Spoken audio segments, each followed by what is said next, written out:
Our topic is limitations and modifications of standard AM or double sideband full carrier. In a communication system, there are two primary resources that can be used very efficiently. First is transmitted power and second is channel bandwidth. But in case of standard AM, that is double sideband full carrier, it suffers two major practical limitations.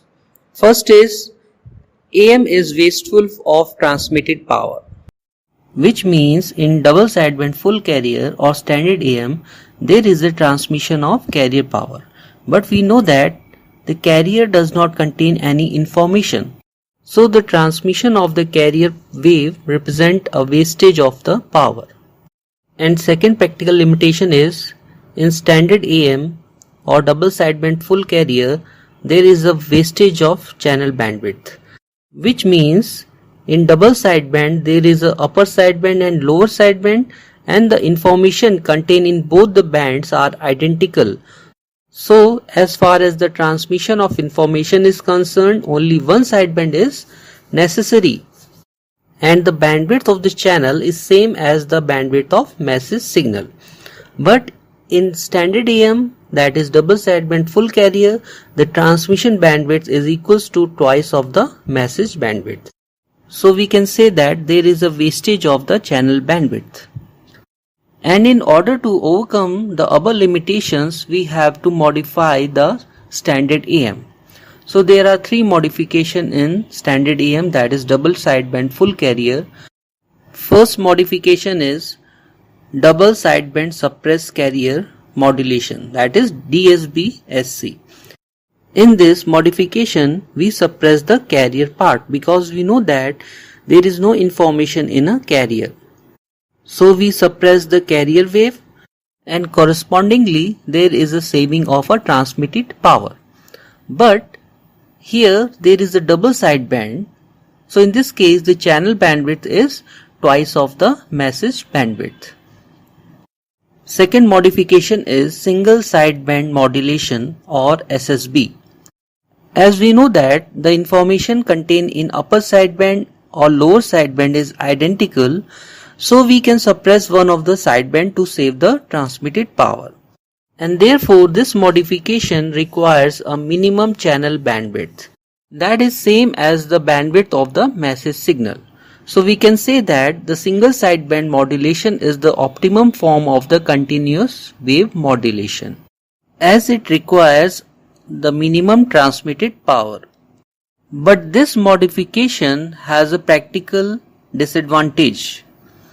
First is it increases complexity and also there is a limited applicability. So we go through the third modification, that is called vestigial sideband modulation or VSB. In this modification, one of the sideband is passed almost completely and the trace or vestige of the other sideband is retained. The vestigial sideband modulation is the compromise between double sideband suppressed carrier and single sideband modulation.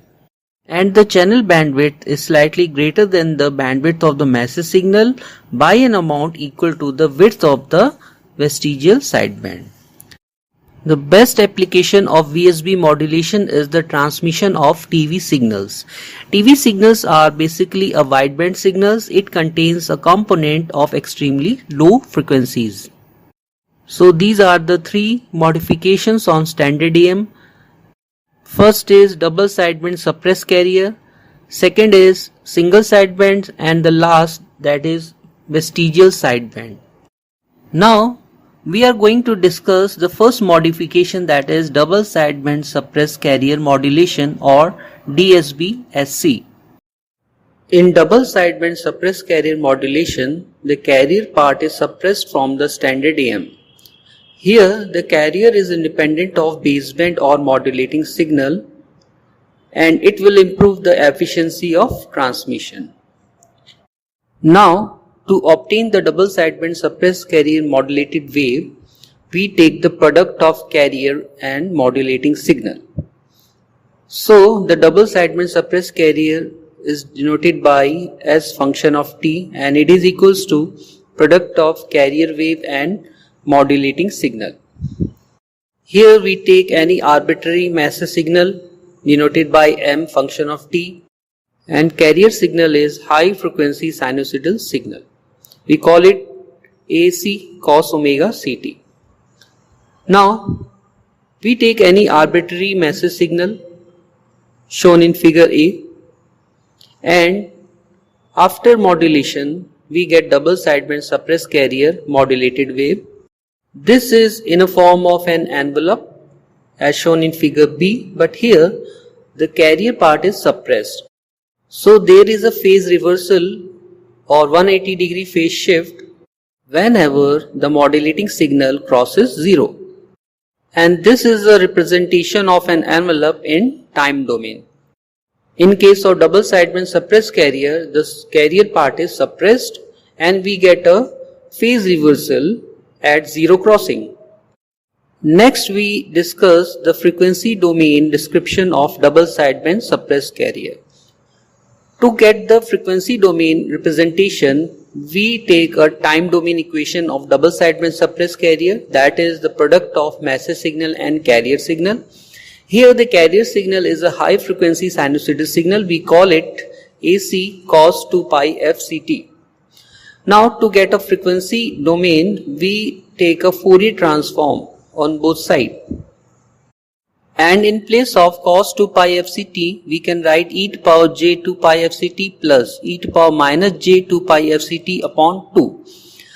Now we open the bracket and we get two terms. The first term is Fourier transform of mt e to power j 2 pi fct, and the second term is Fourier transform of mt e to power minus j 2 pi fct. And in our last video lectures, we have discussed the Fourier transform concept. By using it, we get the Fourier transform of mt e to power j 2 pi fct is capital M within bracket f minus fc, and the second term becomes capital M f plus fc. This is obtained by using a frequency shifting property of Fourier transform.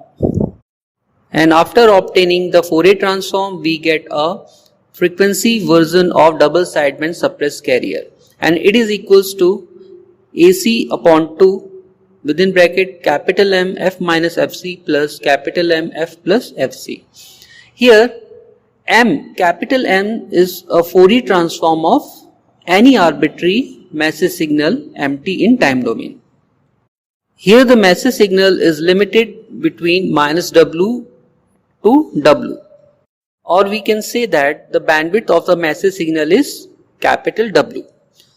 Since we take any arbitrary massive signal small mt, and the Fourier transform of this is capital M function of f. That is also an arbitrary spectrum of massive signal. Here we consider any arbitrary spectrum of massive signal, we call it capital M function of f, and it is limited between minus w to plus w. But here we consider only a positive frequency, so the bandwidth of this frequency version of massive signal is capital W. Before modulation, the spectrum of a message is at origin, but after modulation, the spectrum is shifted to plus minus Fc and having a value or amplitude AC by 2. So after modulation, the spectrum is shifted to plus minus Fc, and here again we consider a positive frequencies. The highest frequency is Fc plus W and the lowest frequency is Fc minus W. So from here we can determine the transmission bandwidth, that is equals to twice of W. In the frequency spectrum of double sideband suppressed carrier, there is a upper sideband and lower sideband. But here we suppress the carrier, so there is no impulse at plus minus Fc when we compare it with standard AM or double sideband full carrier. But the transmission bandwidth or double sideband suppressed carrier is same as that of standard AM, that is double sideband full carrier, and its value is twice of the message bandwidth.